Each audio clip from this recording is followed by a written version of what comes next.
Hi, and welcome to another episode of the Squared Circle Scene. We're back at NEW in Shelbyville, Indiana, where they're getting ready to put on their Shamrock Throwdown.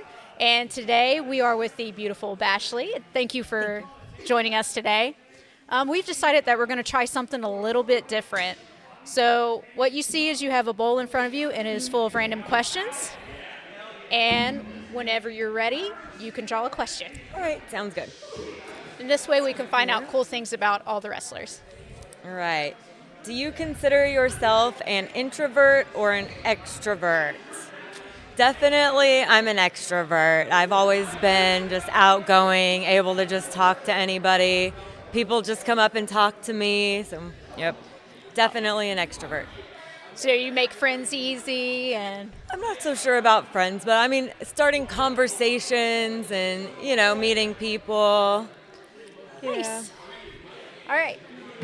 So what got you started into wrestling? Was there anything that caught your eye as a fan, or was it coming to these independent wrestling scenes? So actually, I was a fan my whole life. I never even dreamed that I could actually do it until I was driving down the road one day and heard an advertisement about a wrestling promotion out of Clarksville, Tennessee, which was called Tried and True, and they were looking for bombshell promoter girls. Well, being a wrestling fan my whole life, I was like, hey, I could be a promoter girl. This sounds fun. So I went ahead and I did their little search. I ended up being one of the 5. Wow. They then found out that I played roller derby, which I'd been doing for 7 years. And we're like, hey, we've got this training academy. And then it just kind of happened where I was like, I could actually do this. Here I am. It's been right around 4 years now. Awesome. So that led you going to like a wrestling school in that area? Yep. I went ahead and I attended a wrestling school. I was there, I think it was a total of like 14 months. Oh, wow.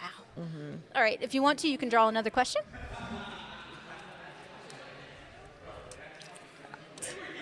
Do you prefer being a baby face or a heel? So that's funny because I actually am not sure I specifically prefer one over the other. For me, being a heel is easier, to be honest. I have fun and I feel like I don't have to think as much. I can just do. But then also, being face and getting to have the kids all excited about you and slapping the kids' hands and winning over the crowd is fun too. So it's really hard for me to choose one over the other. So it's like you have just maybe a hair bit more freedom being a heel, but it's also nice to have that crowd backing you through the matches. Most definitely. Yes. All right. Is there any other questions you'd like to draw? All right. Tell me about the 3 most influential people in your life and how they've impacted you. All right. Sorry if I get a little teary-eyed on this one. You were good. Because I did lose my mom last year, and she's definitely first and foremost the person who's impacted me. And, she was always like, do what you want to do. You don't let anybody hold you back. She never told me I was like a little girl who couldn't do something. You know what I mean? She always pushed me. So definitely her. Yes. Let's see, a couple others. So I actually just moved from Tennessee, but before that I was helping a friend's dad who is wheelchair bound, and I kind of helped with the shopping and stuff. His name is Fred, and Fred's definitely somebody who's influenced me. He's kind of became like a father figure because I also lost mine when I was young. So it's, I see his struggles, and it makes everything so much, your own struggles seem just so minor. He's somebody who just always pushes himself no matter what. He actually acquired Lyme's disease, which is what led to him being wheelchair bound. Definitely he is someone, let's see, third person. Hard. I mean, let's go ahead and throw out a wrestler, and we'll say probably the most influential wrestler to me in my lifetime was The Undertaker. Oh, yes. Yeah, definitely as a kid, I followed him.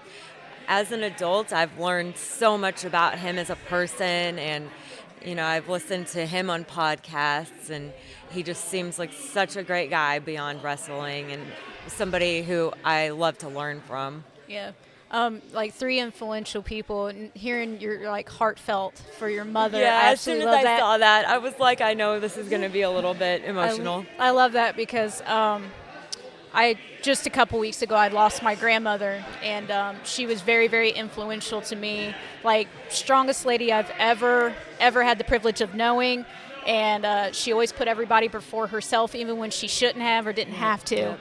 And then Grandpa, obviously, for being the strong to hold her up. And then as far as wrestling goes, Undertaker's a really good one. Mm-hmm. I was also thinking of Mick Foley. Yeah.